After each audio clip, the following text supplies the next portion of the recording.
So welcome to the lighter side of Heavy. My name is Connor Hayduck. I'm Director of Creative at Heavy. Really our purpose with these sessions is to get into some of the stories and some of the inspiration behind the projects that we do, both from an artistic perspective and an architectural perspective, and start to tell the story behind how these things come about and really get into some of the details of how we kind of go through the process of creating these impactful placemaking features. So today I'm joined by Ryan Besant, who's our president at Heavy. And I've also got Blaise Morrison, who is the Director of Development at Armour Group. Is that correct? Perfect. Correct. Yeah. Yep. So welcome to both of you. I think really what we're hoping to do today is talk a little bit about the Tidal Beacon feature that we completed this past year in Halifax. It's part of the Queen's Marque development, and really it's kind of the central art piece in this very impactful development that's right on the waterfront in Halifax. So we want to talk through kind of the experience of going through the process, going through our plan build process from concept generation all the way to the actual execution and installation, and just have a chat about what that looked like and some of the stories that came out of it. So welcome to you both. And I think with that, we'll just kind of get into it. Yeah. So maybe Blaise, I want to start with you. Can you tell me a little bit about the Queen's Marque development and kind of what the genesis was of the project as a whole? Yeah, so Queen's Marque, located here in Halifax, Nova Scotia, it's been conceptualized for I think about over 15 years. So Queen's Marque ultimately it's a building, or it's a district. It's a hotel, it's residential, it's an office building with retail and food and beverage at the ground floor. So I'm going to get a little poetic here, perhaps, but as I said, it's just a building to everyone that walks by there. But the materiality, the architecture, the design, the stories, the intent. All comes from this ethos of prosperity of what Nova Scotia used to be, what the prosperity that Nova Scotia is, but definitely where we're going, and why it was such an important project for Scott Armour Marque and the Armour Group as a company was to really do something different here, to change the mentality and the ideas of not just Nova Scotians, but everyone that comes and visits here. Because for so long, Nova Scotia, and maybe you guys there in Calgary, we definitely feel it sometimes that Atlantic Canada is known as the have-not provinces, economically depressed, and there's no question that that ethos has infiltrated even us East Coasters. We continually feel like we are this, there's this culture of deprecation, but Queen's Marque is meant to say no, we're not like that. We're not like that anymore. So it's meant to be this kind of culture of defiance. So we built this, what we believe is a truly remarkable architectural building, district on the waterfront that's infused with culture, with design, with architecture and art all throughout the space. So it's really a way of us kind of showing not only how we view ourselves, but the way we believe we ought to be shown onto the world. So that's a big explanation of what we think a building awesome. is, but it's a building that we're really proud of, and we think changed the landscape here in Halifax and Atlantic Canada, if not all of Canada. It's pretty. You guys have seen it. It's a pretty cool project. Oh yeah, it's amazing.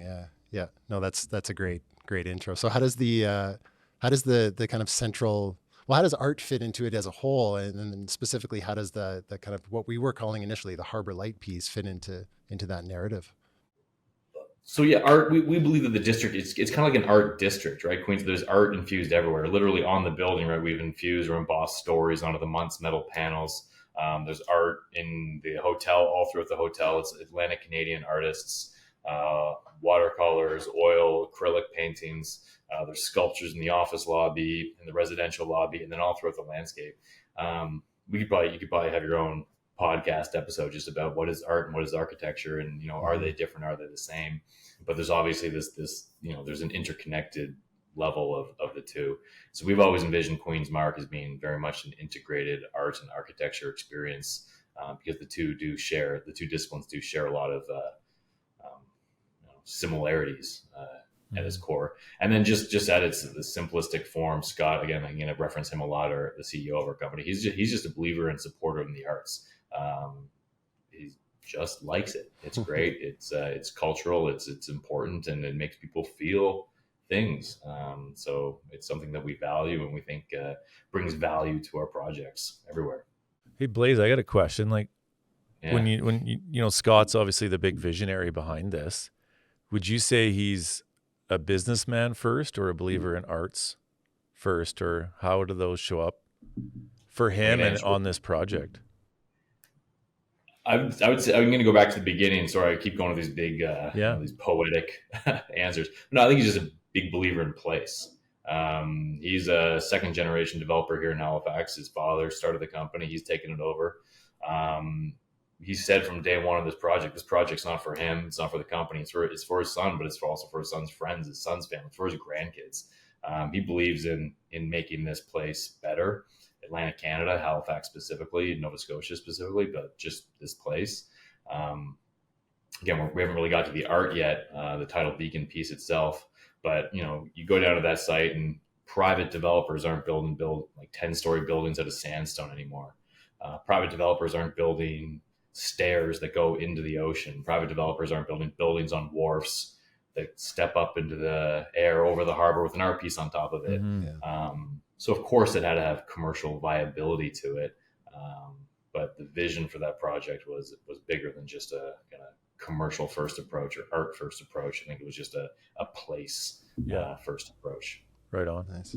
Yeah. So how did the inspiration come for that main feature on the Rise Again building? Where did the impetus for that particular piece come from?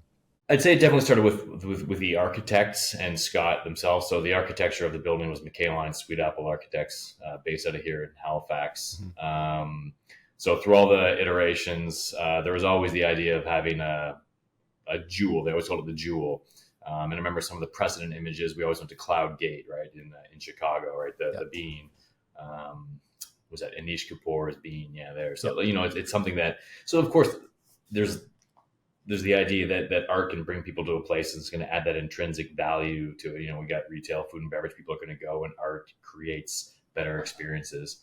But the idea was that we need this kind of center piece that can just become this beacon. I think beacon was even used way back in the day, even though now it's still called Tidal Beacon. Almost like this kind of galvanizing call to Queen's Marque, something that's visible from the other side of the harbor, down the harbor, walking on the waterfront. So I don't know if that really answered the question, but I think it's always been conceptualized, and there's always been these reference images of kind of what the art piece could be, where it could be located. When I joined the project back in 2016 or the end of 2015, that jewel had found its way on top of the Rise Again building, which is the building on a wharf that's slanted and slopes up. So conceptually, that's just kind of where it was situated, because the building itself, we think that's a pretty architecturally significant building. So that's kind of like the jewel building in the center courtyard, and then put a jewel on the jewel. Yeah. Sounds like a lot of jewels, but that's the idea. Yeah, it does. It's always felt to me like kind of the heart of the development and kind of Halifax as a whole, right? Like it's kind of the central icon and the central marker of the city and of the development, and trying to bring people in and tell that story about the culture and kind of, both the history of Halifax and also, like you said, where you're trying to go as a people and as a society. Yeah. So yeah, exactly. Yeah. I mean, the building itself, right, is meant to be the ceremonial piece. That the actual ascension of looking up those steps, you guys have both done it a couple of times, right? It's very simple, right? It's just a it's a sloped building with a timber deck roof and long bleacher steps, and you just walk up it, and just got the handrails along either side.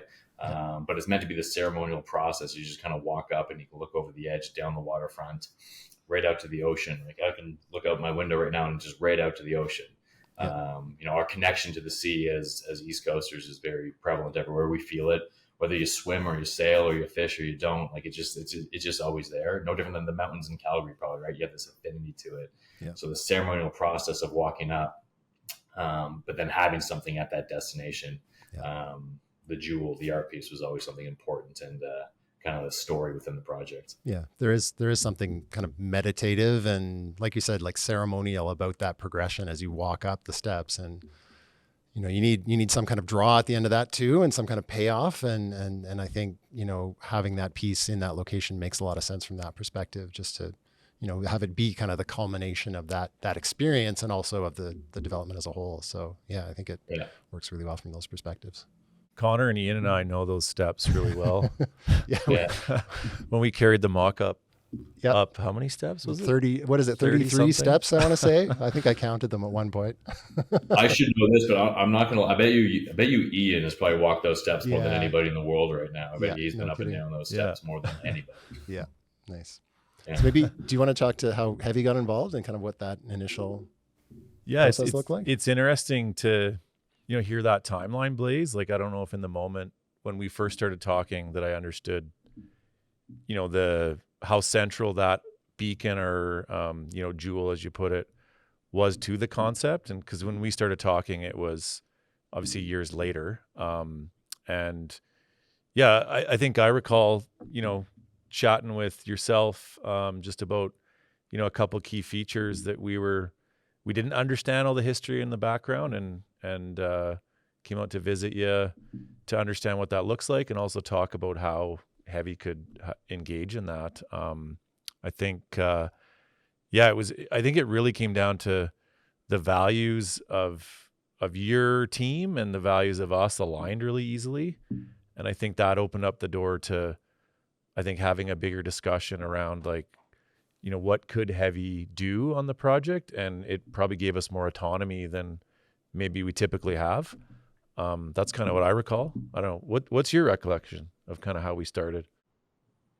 Very similar. I think I'll go back in kind of my history as well. But I think there was also definitely just a general appreciation of design. And from both you guys sitting there, I do remember when myself and Scott had met with you guys and then visited your shop. We could tell you guys cared. Right. It was sometimes you meet with design, and everybody cares to a certain degree, but I think there's just this intangible thing where you guys just care about what you do, and you understand the value and the importance to not just the client, but the communities that you guys put your pieces in. And you get excited by it when you meet with some, I'm not trying to knock anybody, but sometimes you meet with certain architects or designers or engineers or whatnot. And it's just a job, it's just the next, it's the next invoice or whatever. But we could definitely feel you guys are passionate about it. You guys cared about it. So I think that's what, I do remember that meeting you guys. But yeah, my recollection on the story was sort of from going back to a previous project. I know we're supposed to talk about the Tidal Beacon here, but yeah, we had those Fresnel lenses. So for all those viewers out there, Heavy also helped with another project at Queen's Marque that I think is equally as beautiful, to be honest. But I remember when we flipped you guys the renderings, and that jewel, the Tidal Beacon, was shown on the renderings. And I think, Ryan, you're probably like, well, what's that? We're not there yet. We're not there yet. Yeah, slow down. Need to work on this. Need to work on this project first. But yeah, then you guys came in and you guys started meeting the designers, the architects, the design team. We had a really great iterative process there, an excellent outcome. And then I think from that, you guys truly did just understand what we were trying to do with Queen's Marque. Yeah. You understood the stories and then and the intent, so that naturally for us at that point, there was no other decision for Tidal Beacon, right? It's like these guys are the ones that are going to have to help curate and execute the decision. So I think there was that just mutual respect and understanding. And then we were also fortunate enough to have had the experience beforehand as well. Totally. I think starting on the Fresnel project, which is more of an architectural piece than art, and again, those two worlds are very much blended, gave us an opportunity to understand each other and also, understand the project and the vision. And I think that allowed us to, flex a little bit on ultimately the centerpiece, the Tidal Beacon, or I guess, it had a few names before that, but that's kind of what it ended up being. So yeah. I know there's all these other pieces on the development that kind of followed different processes and different ways of actually going about it. Like what made you, for this piece, I guess, as opposed to some of the others, why go this route, I guess? Why go with Heavy on this particular art piece? Whereas others, I think, were more curated directly with Armor, right? Yeah, I think it was the general. I think So Ryan, you said you're right. The Fresnel piece was more architectural for sure. It was inspired by the architect's drawing, and it was meant to just cover some columns. But then even with that piece in and of itself, we kind of didn't realize how complex something like that could be. All the custom elements, the custom glass, the custom metal, the custom connections, also making it operationally usable. So then translates. So from going from a project that was, yes, more on the architectural side to something that is going to be, true art, or capital A art, however you want to define this. Again, separate podcast on art and architecture. But yeah, this capital A art piece, and then recognizing, okay, it's an art piece on a building, on a wharf structure in the middle of the harbor. This is complicated. Yeah. This isn't going to be easy. Yeah. We find dealing with architects alone can be challenging enough from the creative friction, dealing with them and their vision. We knew that we needed essentially a project managing firm and technical firm like yourselves that could actually pull all these pieces together and bring it to reality.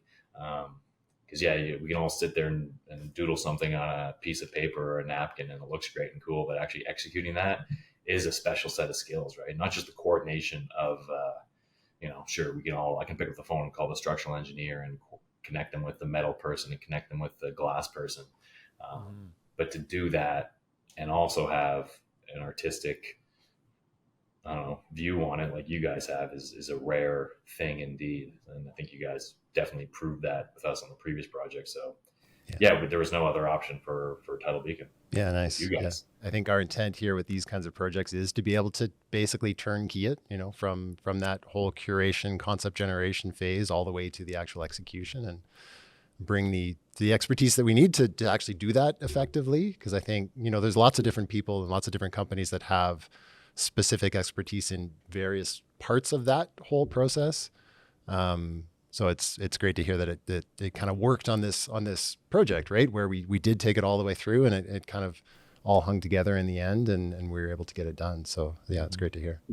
Yeah. Turnkey for sure. Like that was the word I gave a long answer, but it's turnkey service, right? It was concept right through to execution. So we obviously got engaged. We started working through, I think we went from a long list of artists that you guys had put together and trying to refine that down into a short list, and then had concepts developed by 3 different artists.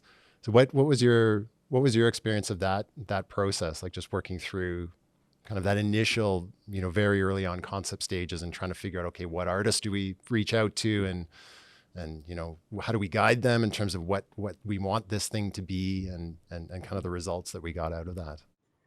Yeah, it was looking back on it and thinking about this, it's a unique process. Yeah. I guess being a private ownership group, private developer, right? We have the luxury of, we can just pick and choose whoever we want it, right? We can just say, I like Sally Smith or Joe Blow, and we can just go pick that artist. We like that. We want something that they do on top of this building. Let's go. But being on the waterfront, and even though Queen's Marque is, yes, a private development, it's all public land down there, right? It's the public open, it's the courtyard, it's the waterfront, it's the boardwalk. So, of course, there'd be a lens of, we even though, again, private, we can make the choice. It's very much a public art piece. It's not our art piece. This is essentially a gift to the city. So we wanted to make sure that we had a wide range, an array and diversity of options out there. It started with just Google search, right? And which I think was good and interesting because we just Googled public art and, I like the look of that. I don't like the look of that. And you kind of just research who the artists are and magazines, wherever you see them. Got this big list, and then we curated a local, call it art jury. So we met with the curator of Art Gallery of Nova Scotia, or some of the curating staff down there, some local artists as well, some artists that had done some work at Queen's Marque. Just basically asked for the recommendation and ideas. You guys also had some great connections and contacts as well, and artists that you guys have worked with in the past. So it was a fun process. It was a challenging process, right? Because at the end of the day, it's somewhat subjective, right? It's kind of what we like and do we think can best meet the intent of the project and marry visions. So yeah, it was interesting. It was interesting. It was fun. I think you guys helped with that process as well. Once we got down to think it was like 5 and then 3, if I remember correctly. Yeah. And almost having like a mini design competition and interviews. Yeah. Yeah, it was long, but it was fun. Got to meet a lot of people and have a bunch of cool discussions. And there's some concepts that are in your guys' files and our files that, maybe we can pull out someday and see if you can manipulate to some other, manipulate, you can adapt somewhere else. Yeah. I think you're right. Like it was a long process for sure. Like just working through, I guess, refining that list and then going through the process of having these curated artists put those concepts together and present, and then, working through the whole evaluation of all those. But I think I think it was key to making sure we do it right and get it right. Cause like you said, it's not necessarily just about what we like. It's really it's a gift to the city, right? So we want to do it properly and make sure that it, that it meets that criteria and that it's as impactful as we want it to be. So, yeah. And I did find one hard thing that even I had to recognize as well. Again, there's Scott McRae, who I talk about, right? This is very much his project and his contribution to Atlantic Canada. Obviously he had his vision or ideas of what this thing could be. Yeah. And then, after so many years of building Queen's Marque, before we even started talking to artists, all of a sudden I have my vision of what this art piece could be. Yeah. And then you meet these artists and you want to respect their vision, right? And which is great. They bring something totally unique in a different perspective, but then it challenges your own thoughts that you've been carrying for 5 years, 20 years, whatever, on what this piece could be. Yeah. So it was definitely challenging. They have all these different ideas coming together and different concepts.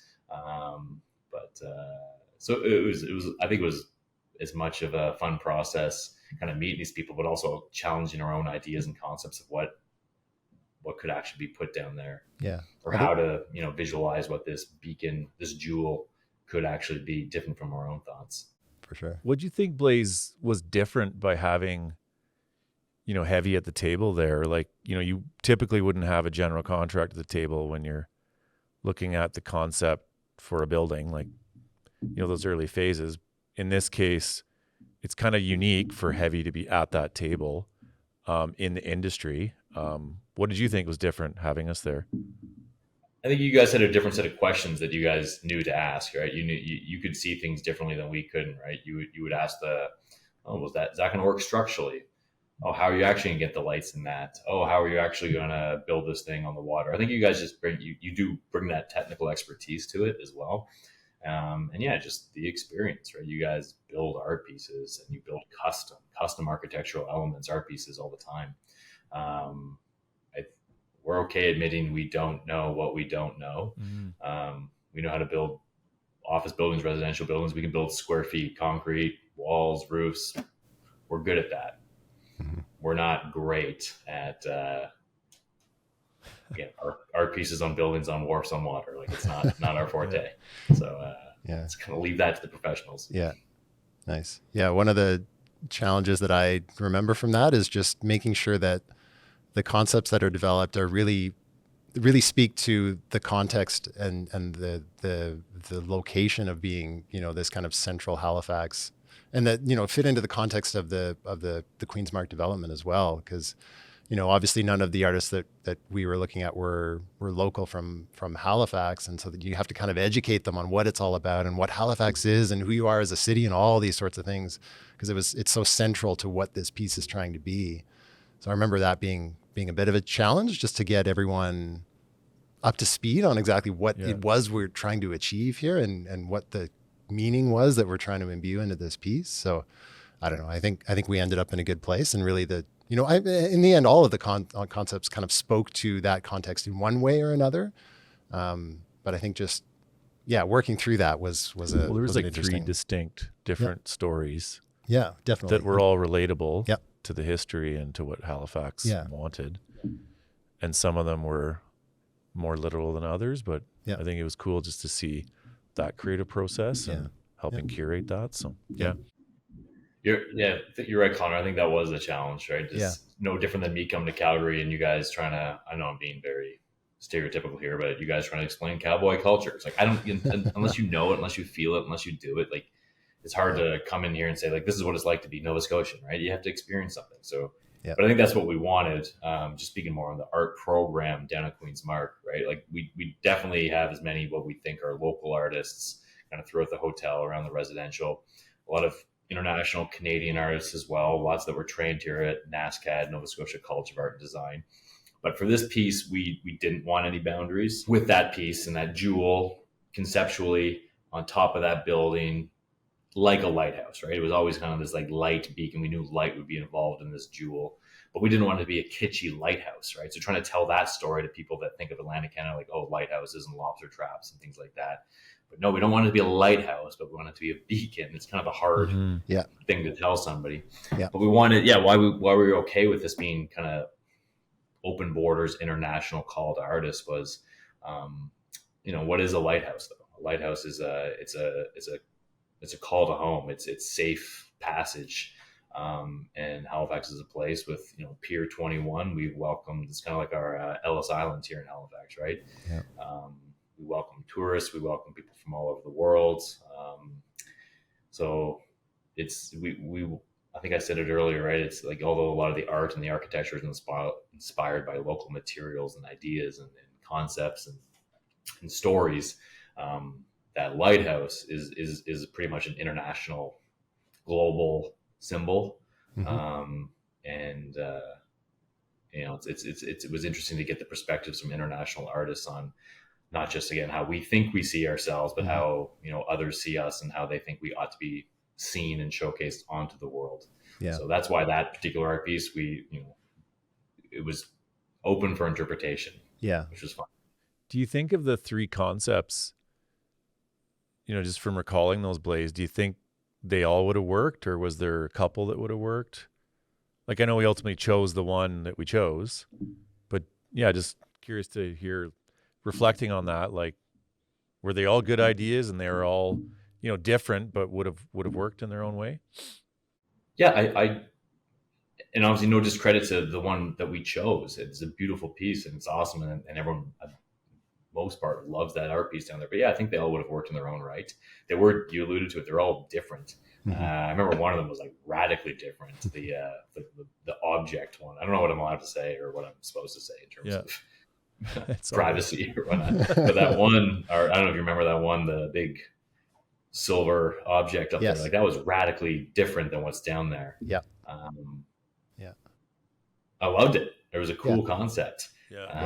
But totally different. And it didn't necessarily meet, I think, the themes and the intents of what we were trying to accomplish there, hence why it wasn't chosen. But it was a really cool concept and it would have worked. I think people would have loved it.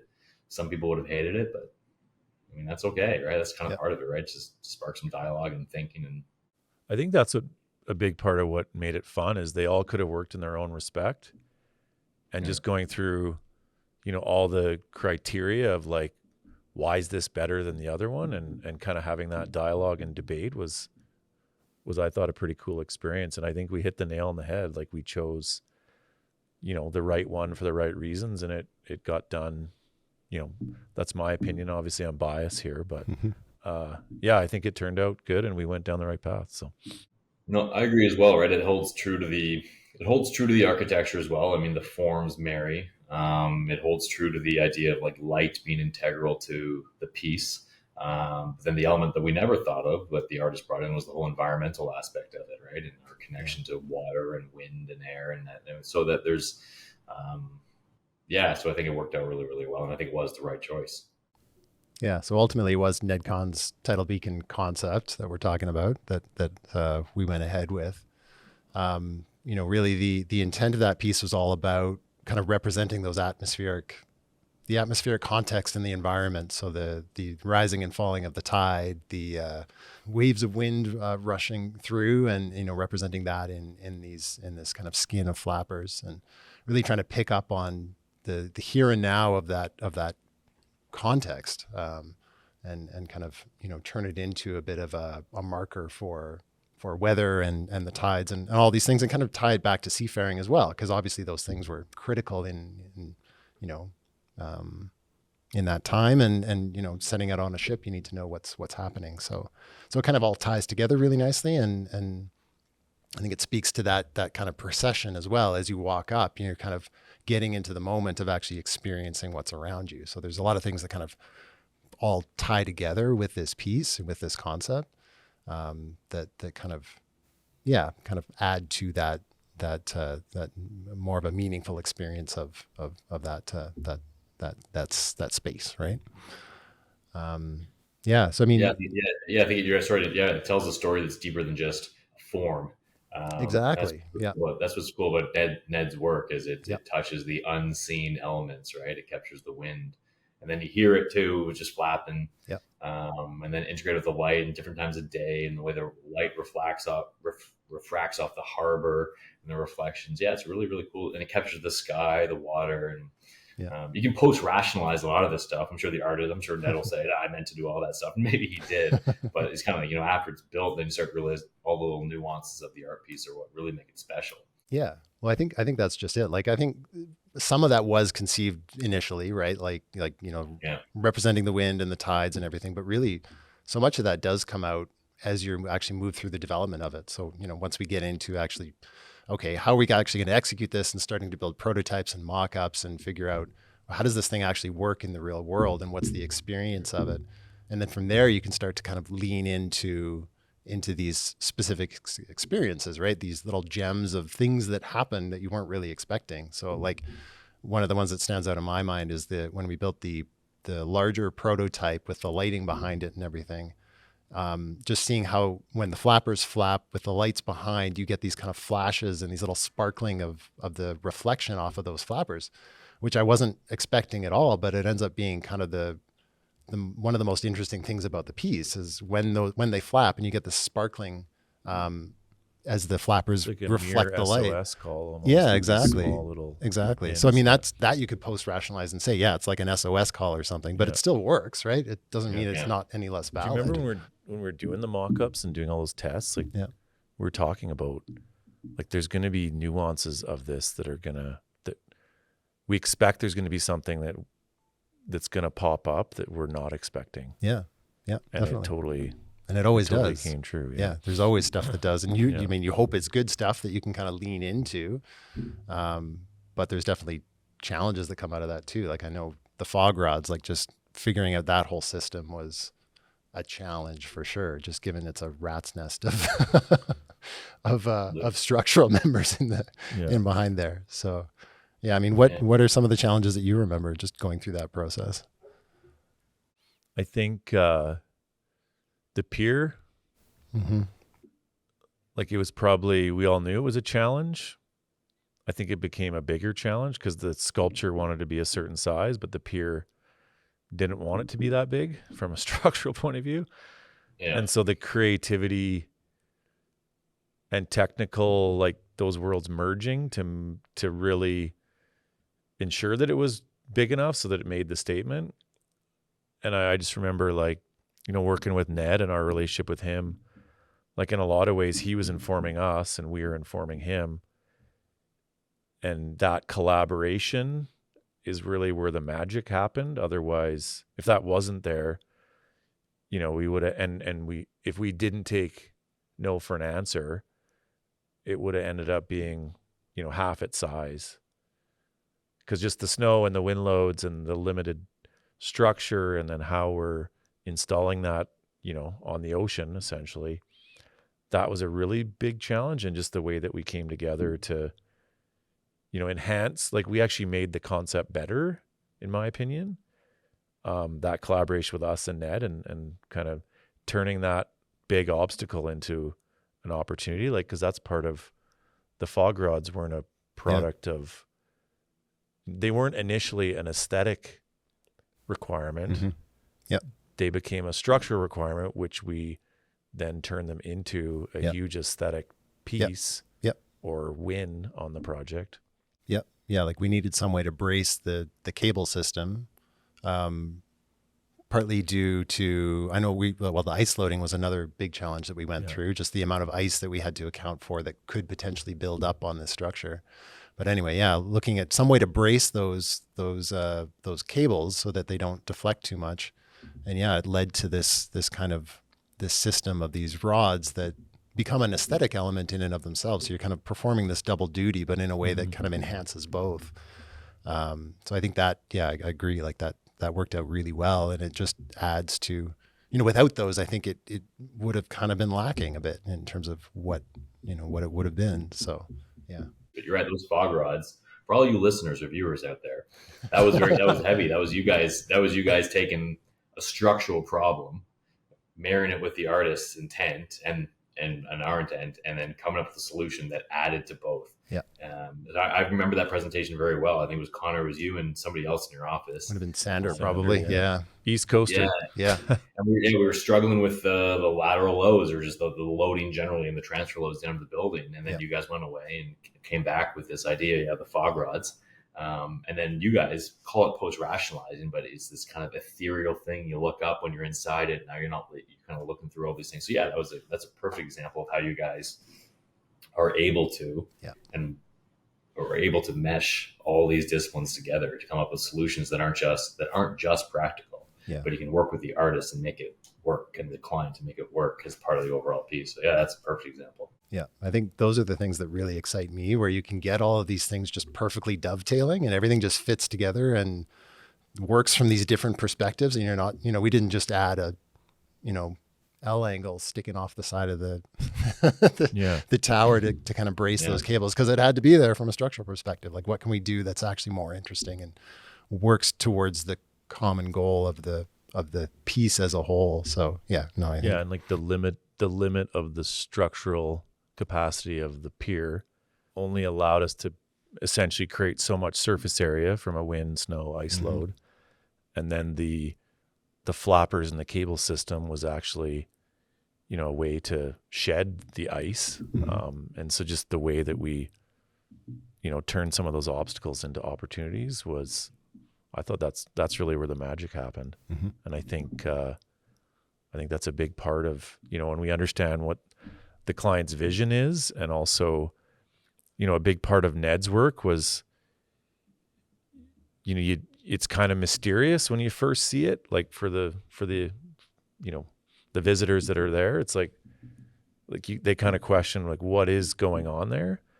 And I think knowing and understanding and having that relationship and trust with the artist, and also being able to dovetail what the project's vision is, and then some of those those big obstacles, like, allows us to kind of create that marriage that might otherwise not be possible. I think that's probably my recollection of, I think, the biggest challenge of the project, but also where most of the fun happened, and I think where the value was created for everyone. So yeah, structurally it was a tough one. You guys definitely helped us out that way. Yeah.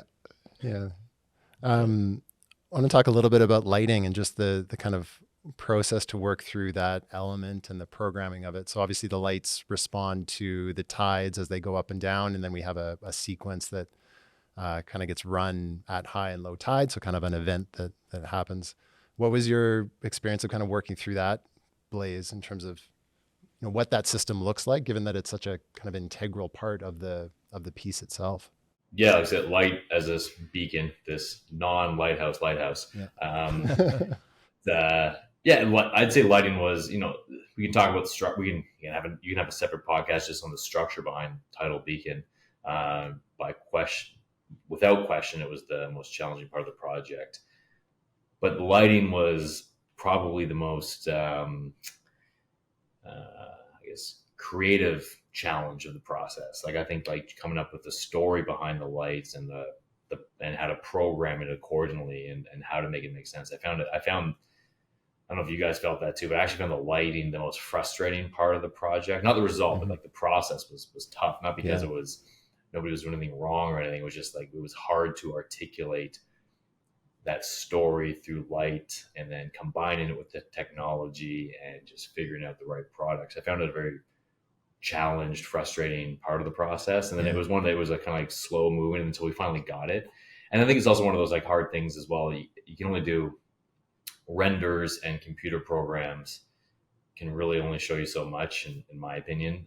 So it really wasn't until we got you guys down here and we started playing with it at nighttime that you could really, then you started feeling good about it. But yeah, I found the lighting hardest, almost emotionally the hardest part of the project, and I think a lot of our team members felt that way too, and your guys might have as well. Yeah. It's interesting in our work how similar, like we feel the same way. Like a lot of time lighting, it's figured out on paper, but then in reality, it ends up being something different, and it's usually an afterthought. And it's typically in the, the electrical scope, but when it has such a critical ability to enhance a project, whether it's architecturally or artistically, it like those mock-ups and the R&D and testing are so critical to that. And so it's interesting how aligned we are in that, because lighting can make or break a project, and sometimes it's an afterthought and not really vetted through when it wants to do something special. So yeah, we definitely had to consider. Yeah, it wasn't until you had the mock-ups and you guys lugged it up the steps yourselves that we could really see kind of how it or conceptualize how it would work in real life. So yeah, that's when you realized we were uber sophisticated. Yeah, when we just decided to manhandle 300-pound mock-up up 30-some stairs. Yeah. I think it went through its own stages, right? Like we knew, we kind of decided on the banding of light pretty early on in the process. And it's like, okay, this is what makes sense in terms of reflecting that intent. And so then testing it out with the mock-up, like, okay, how does that light the flappers when the light is just, static on, which we kind of worked through. And I was like, yeah, this is going to work. But I think then the programming and just figuring that out when there's, almost nothing, you have to kind of, I guess, start from scratch almost in terms of what are you trying to do here, and how does it fit into the piece and the narrative that we're trying to tell. So I think it's a tricky thing, because you're kind of, it's almost its own project in and of itself. Like what is that programming and how does it fit in? So yeah, I agree. It was a bit of a slog to work through that, but I think yeah, being on site and being able to do some of that testing with the actual piece when it's already up and start just playing around. Okay, what can we do and what effects can we get? And I thought that was super helpful just in terms of starting to refine exactly what that experience should be. So yeah. And one thing I found with lighting too, and that's definitely the most intensive. Like we do building lighting, right? Accent lighting, just building, a little up light, a little down light. Which a lot of art has that as well, right? It's just getting the right angle on something. But when you have the technology with lighting today and all this RGB programming, you have so many options. So I think one of the challenges as well was actually trying to find that, design restraint. Yeah. Just because it can doesn't mean we should. Yep. And just trying to have the right amount of light that can tell the story in a certain elegant, soft way was tough. And another thing on the light too that I found that was, again, almost like emotionally frustrating, right, is it's done. You guys are done. You built it. You installed everything. So we did the mock-ups. Now it's up there. And you envisioning it like 7 years later after the project started, or, this art piece was probably 4 years of us working together on this thing, or 3 or whatever. And you imagine the ribbon cutting, or, like behind the white sheet, but you can't do that, right? So you don't want to like hide this thing from the public. This massive art piece. But we had to test it, like just like out in the open, right? I found that was, but it was kind of fun too, right? Like all of us were standing there, and like people were just walking by the boardwalk, and like, what are you guys doing? We're like, oh, nothing, just playing with some lights. But it was that was you wanted it to be done, but you had to play there for a while. Yeah. Well, and you're bang on with the restraint too. Like I think that was part of the challenge with the lighting, is you can do anything, because it's RGB and fully programmable. So, you can do it twinkling with red and green Christmas lights if you wanted to, but it's like, no, well, hold on. Like there's a very specific thing that we're going after here. And I think even with testing it, like I think at one point, one of the lighting guys had like this crazy colors going, and I was like, stop doing that. Like it's not what we're trying to do here. So yeah, I think it was. Well, that's probably part of the learning is there's the lighting technical, which we had nailed down, but that artistry, we weren't speaking the same language, and we didn't have that person that understood the intent and the story in the background. It was just almost like a video gamer, like playing with lighting that was like, holy, slow down. Yeah, exactly. So it was a pretty new, it was this new toy for sure. I guess what are the biggest challenges in terms of the execution? Like we obviously worked through all of the design and the development. I think we got to a good point in terms of, testing out these various options and kind of putting a nail in, okay, this is what makes the most sense through mock-ups and prototyping, and let's move into production. Like, what are the big challenges that you remember from the actual execution of it, Ryan? I actually don't remember any huge challenges like execution. I think like execution in the field. You mean like actual like install? Yeah, like once we started building, like I think there was some schedule, like site schedule coordination items, like base building versus, what we were building and connecting to. That's what I remember being the biggest challenge. But I think the planning and all that upfront work, like, allowed smooth sailing. Like there wasn't any giant, like, holy heck, there's a huge issue here. Like, there was your typical coordination things that need to get resolved. I don't know if you're on the ground, Blaze, so I'd be curious to hear if I'm missing something there. Like the lighting, I'm completely aligned with you on this one. So good plug for you guys as well. I don't know how you guys manipulate this editing, but yeah, I think like the heavy touch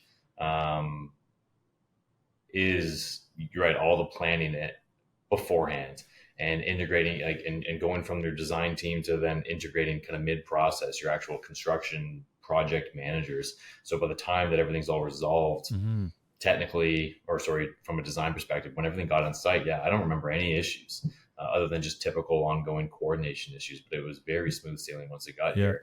And we can be probably a pretty challenging client. I imagine you guys wouldn't be the first to say that, but I don't remember like the on-site process of once this thing started rolling in the field, minimal issues, excellent communication, smooth process. From all accounts, like all the other trades, because you were coordinating with the electricians. We still had, I think, some glazing, some metal going on around the building, the installation. There's all sorts of work going on around at the same time. I think as much as you guys probably wanted to have like the clean, like, here's your canvas, go put this art piece on it, we weren't ready.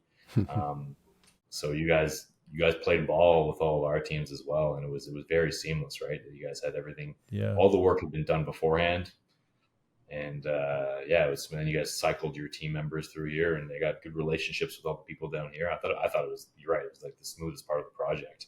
I think we did a good job of like selecting where our scope started and stopped, and I also think we did a good job of like sharing resources. Like, we partnered with some local companies that you knew, and you shared that intel, like from a cladding perspective, and also from the structural steel. Like, some of that, the structural steel that was hidden, we just used a local vendor and leveraged that. So I think that always makes sense. Like, that early planning and just transparency we had, I think, allowed for us just to get the right people doing the right things.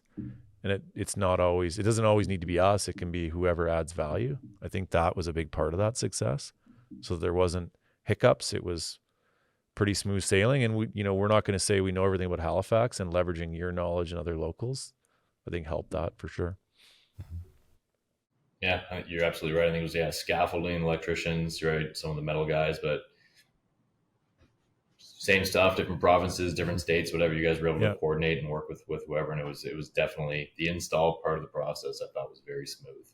Normal construction coordination issues, but it was a very smooth process, very professional. Yeah, that's my recollection as well. Is, there's always things that come up that aren't quite aligned, and you got to work through them. Like, even with the working through the modifications to the base building structure, because I know it's like, oh, we've got this big, tower that we want to attach to the top of the building. Well, there's, to work through the engineering and the loading of that and make sure that the building can support it. There's a bunch of changes that we have to make. And so it's just that whole coordination. I think, it was a challenge, but it went as smoothly as it could have, right? Like, we kind of worked through it, and it's just, it is what it is. And you kind of, as long as you're all on the same page for what needs to happen, you just kind of make it happen. Well, Blaze knows now not to build the building before we design what we're attaching to it. No, you didn't say that. Yeah, Ryan, you said it right. Like, you were good at defining the scope, right? Like, this is where your line ends, and we're this is what you need to start with, kind of thing, right? Like, you told us. So because we had a demo of the roof, right? Like, we had already built it. We had to demo it and build it out, but that's because the coordination that you guys led beforehand back to our base building engineers, not even the artistic engineers. Yeah. So like different project team. So you were kind of on both project teams at one point, right? You kind of had to go back to our base building project team. Meanwhile, you're still coordinating with the artist project team, so that we give you like a pad ready site to go work with. But yeah, it was ready to go, right? All of a sudden you guys showed up and you had the roof to work with and the walls to work with. So yeah, it was great coordination. I can't help but recall some hilarious stories where, we're doing other art projects and we'd show up on site, and just, there'd be sandblasting happening right where we're supposed to be putting, the center art piece, and just that coordination was always missing, it seemed. And this project was very different because we had an opportunity to like really understand the moving parts and be coordinated with all levels of the team versus just, showing up and being told, yeah, we're ready. And you show up and it's like, oh, wait, like you're not ready. So yeah. I think this was a glimpse into how, doing world-class projects, like showing up in that way is, helps it go smoothly. Yeah. What part of the process did you have the most fun, Blaze? Like most projects, the beginning and the end are always the most fun. The middle is always the slog. It's long. Yeah, it takes a long time. A lot of back and forth, a lot of ups and downs, if you will. I think right before construction is always exciting too. Like right when you nail down the travel schedules. Okay, the project team's coming on this date. The site's ready to go. I think there's always it's like, I don't know, sports analogies. Like the game's about to start, right? You're in the locker room. You're ready to run out or skate out or whatever sports you prefer. But I think that's always a fun part. Having the first shipments come from your guys' shop, having the team show up, just get acclimated with everybody in the situation. I thought that was a fun part of this specific project. Yeah. But like most projects, I mean, concept design is always fun, right? Because the sky's the limit. You're thinking about, well, you guys are thinking about it more than we are, but you're thinking about structure. You're thinking about some of the engineering challenges. But concept's fun, right? You can just kind of hold the pen really loose and scribble outside the box. So that's always fun. Then obviously the opening is great, right? It's fun just to, I don't know, it's nice to be done. I don't know, Connor, I remember it was you, myself, and Ian there when it was all said and done, and we were having a drink on a rooftop patio looking over at it, and just kind of sitting there's kind of, you work on it for so long, you kind of expect the fireworks, but it's kind of, and I don't mean this with any sadness, but it's kind of like opens with a whimper, right? You spend all this time and all this energy, and money and whatever, and then it's open. Yeah. And that's kind of it, right? There was no ribbon cutting. There was no big celebration. There was no, breaking the champagne glass on the hull of the ship. It was just the three of us sitting up there, having a drink. It was cool. It was fun. It was almost like relief. Yeah, sure. Well, it's for Ian. It sure was. Yeah, that's right. What's that? Sorry. For Ian, it sure was. Oh, yeah. Yeah. I don't know. I mean, there's something to be said for having a big opening and going to that extent to really make it something grand. But I don't know. I don't mind it for this piece because it's the beginning, right? So and it is kind of what I found with this piece in particular is it's kind of a grower as well. Like you kind of have to spend some time with it and just observe it for a while for it to kind of grow on you and kind of understand what it's all about. So I think it almost speaks to that a little bit, to just kind of have it be a more subtle affair in terms of how it got opened. But, there's obviously the practical constraints of how you do this, those big openings as well. And how you go about that it's a challenge. So. Well, everyone was so immersed in the project, beginning to end. There was no surprises at the end. So the drink that you guys had on the patio was like, to be expected, like, because you guys knew everything. Yeah. What was the best part for you? Actually, it's kind of right now because I remember like some of the conversations I was having with Blaze and Scott in the middle when maybe it felt like we were in quicksand. And it's cool just to hear Blaze's. I think it's grown on you, Blaze, because I don't think you ever said like, I could hear your frustrations, but I also knew that you knew we're in there with you, helping you, because this is a unique thing. And I don't know, I'm not quoting you, but I remember you saying, like, if it were my money, like, I wouldn't be doing this. I could be slightly off there, but I remember you being quite spirited about, like, why the fuck are we doing this?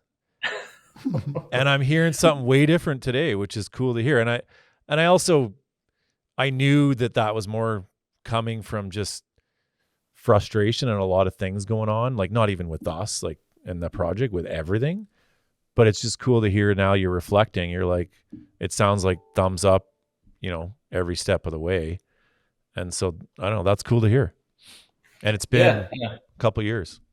Yeah.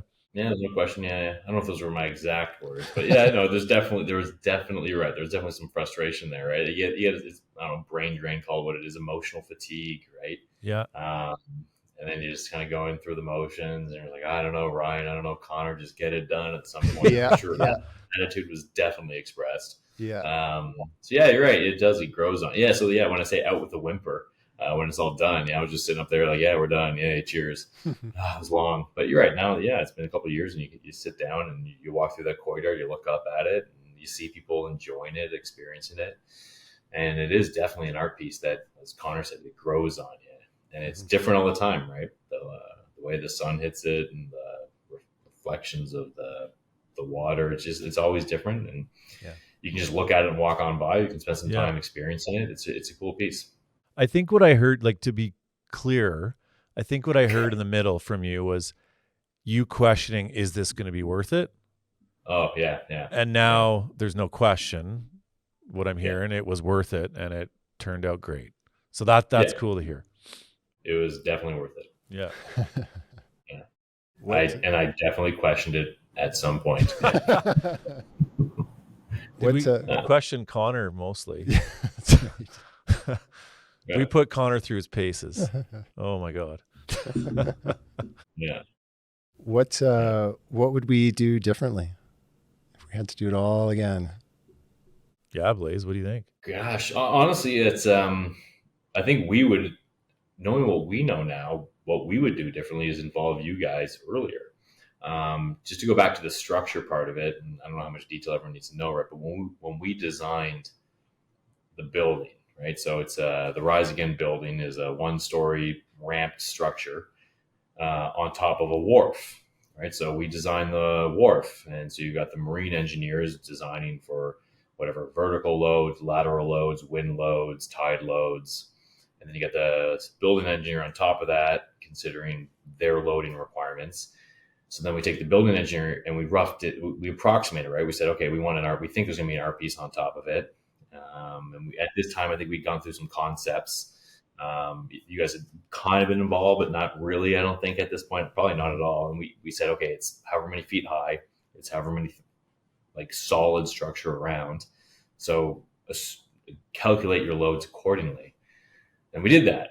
And all of a sudden, when we get through the concept state, when we get you guys involved, when we get the concepts and the artists, every artist conceptualized something porous. So in my dumb non-engineering brain is like, oh, sweet, the load should be better. It's lighter. But no, wind loads increase. Now there's ice load. Now there's all these like additional, and it made it worse. Mm-hmm. So what would I do differently is like have you guys involved sooner. Right? Hey, we're considering this jewel in the middle of this new development we're building somewhere else in Halifax. Yeah. Another jewel, guys. This is what we're thinking. And just being there part of the process, even if it's just like a sounding board, like don't forget to consider this. Maybe consider this. So not just from the technical capacity, but like Connor's sitting right there. Connor's a great creative guy too. Just help understand the story and translate that, and maybe think about artists you guys have worked with before. What else you guys have seen out there? So another long answer, but what we would probably do differently, knowing that we're doing another quote unquote jewel, we would definitely involve you guys sooner. Yeah, I think that is what it is, and I think now that we know each other, that involving us sooner doesn't even need to be formal. It could be a, hey, what do you think? And, make sure you think about these things. And when it makes sense to, start getting formal, then that takes care of itself. So I think the process, like from our point of view, I think there was things that we knew there were some variables but I think we could have done a better job of speaking up.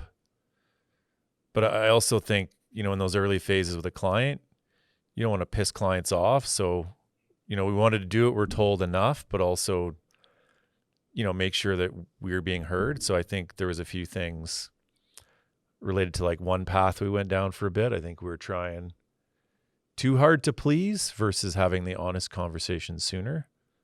I think that's the only thing that comes to mind. I think that, it's not all negative. It's a testament to our tenacity. Sure. Yeah. So I'm kind of looking at you, Connor, because you were the one that took the brunt of most of that. I'm trying to, we were trying to put a square peg in a round hole for a while. Mm-hmm. And, we're trying to please the vision and, Blaze and Scott, but I think we could have had an honest conversation sooner of just like, really guys, like, yeah, so, yeah, that's really it though. Like nothing. Yeah. Yeah. And that's early enough that we're not spending, it was maybe a month or two at a time, not, when we're building something, it could cost $500,000 or something. So, yeah. What about you, Connor?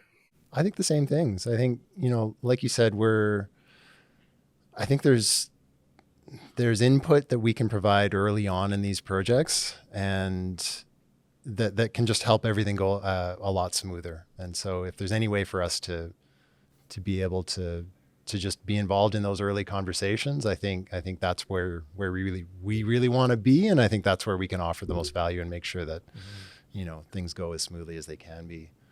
I think otherwise, I mean, we kind of worked through the process, and there's nothing big that really stands out to me in terms of what I would do differently. I think, I'm thinking about the development and the concept generation that we went through. I think it all kind of was a progression.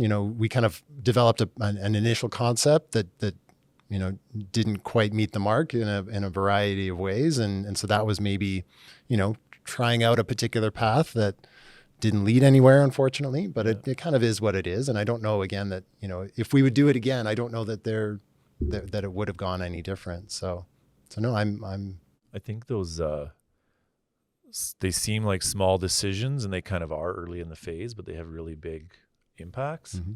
I think that's kind of what we want to help influence. Yeah. And it's interesting, like going back to, the jewel or this big feature or the crown, like kind of went hand in hand with the whole concept, but it was always an afterthought. And I think that is something that fires us up at Heavy. Like, if it's going to be this jewel, why don't we start defining it earlier at the same pace that the rest of the project's being defined? Because we see this time and time again that, I think we did a really good job on this project, and there wasn't too many missed opportunities, like probably just one. But why don't we if it is the jewel, why don't we put it front and center, and it's a priority to be defined with the rest of the project versus, it's unique and weird to some parties, so let's put a placeholder.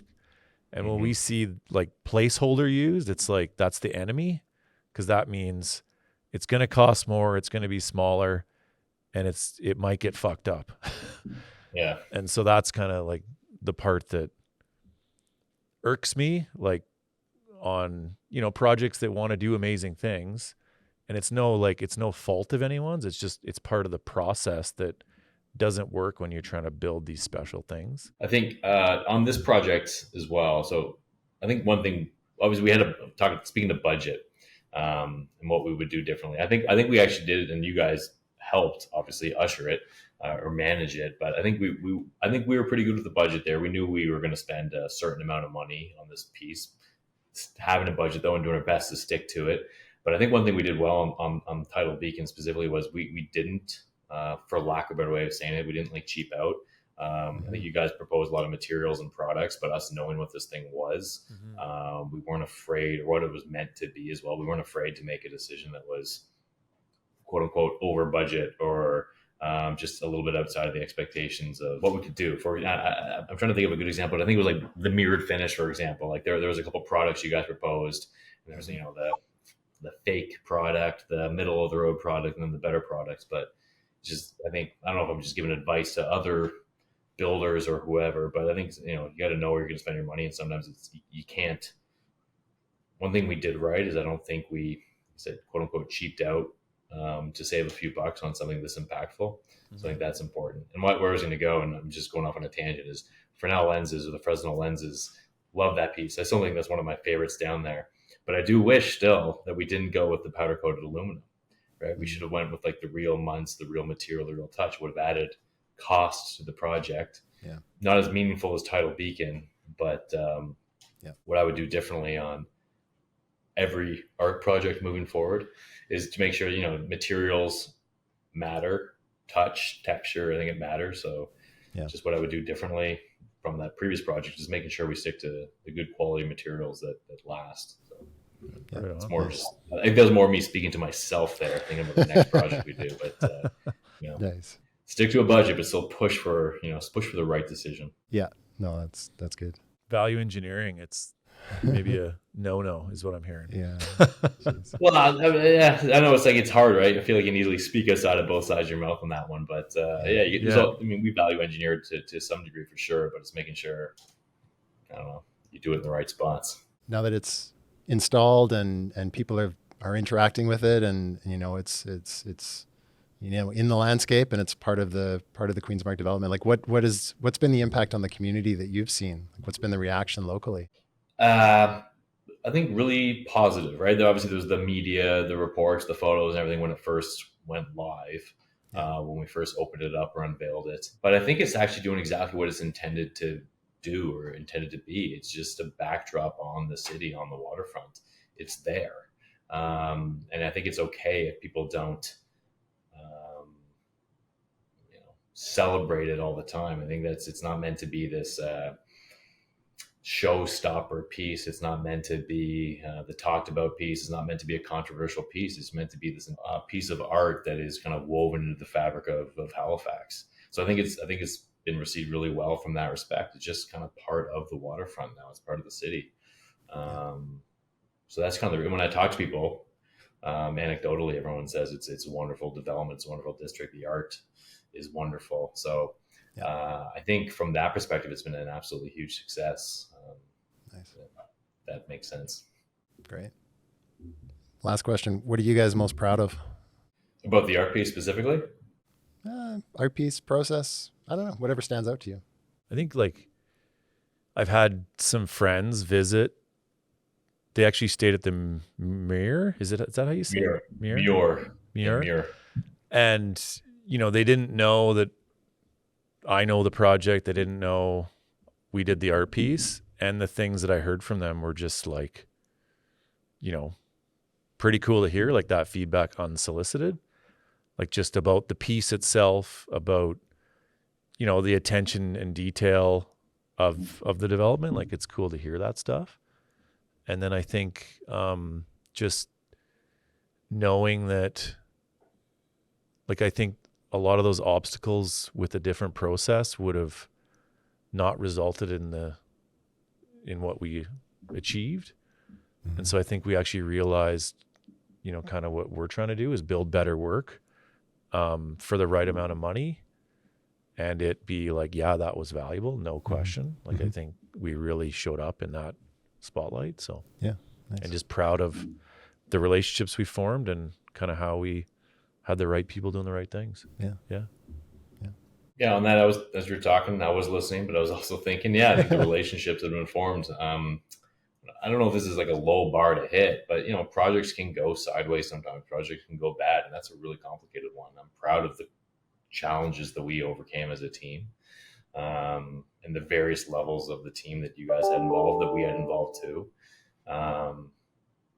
So I'm proud of the relationships that, they stayed strong. They went through some ups and downs. There's no question about that. I think we'd be lying, or we wouldn't be completely truthful if we didn't talk about some of the challenges.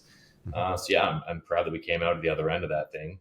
And, I'd like to say we're also friends. I'm looking forward to the next opportunity to work with you guys. And I'm proud that, that what the final product is something that just, it's seamless. It's beautiful. It's elegant.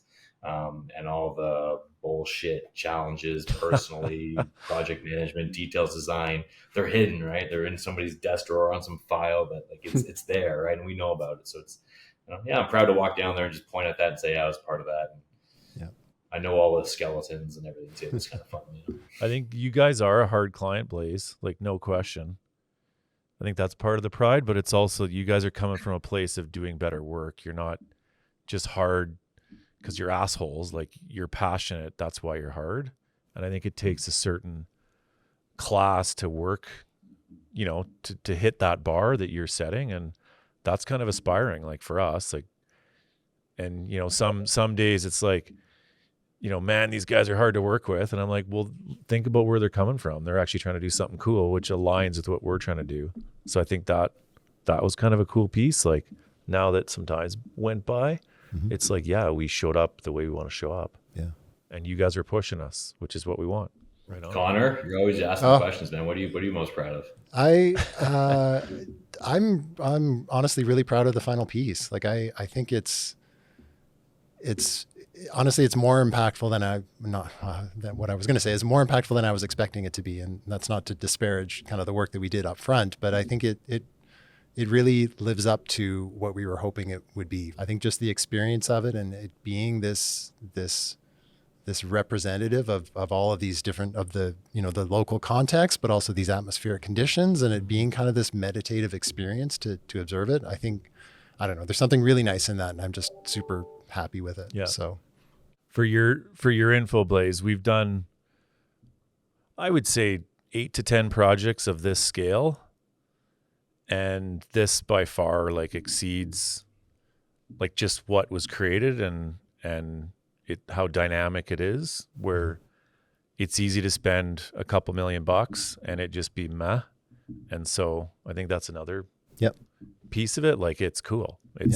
The site's amazing. Like, and that's a big part of how you need to respond with the piece that you put there. And you guys knew that, but it's easy to spend a lot of money, but it's a whole other ball game to make it impactful and make it like unquestionably valuable. So, and it just won a CodaWorks Merit Award too. So like it's being recognized too, which is great that other people see what we've done and see that it's something that has merit. So, well, yeah, the award well deserved, right? You guys worked very hard on this project. So thank you as well. It's been fantastic and it's been fun.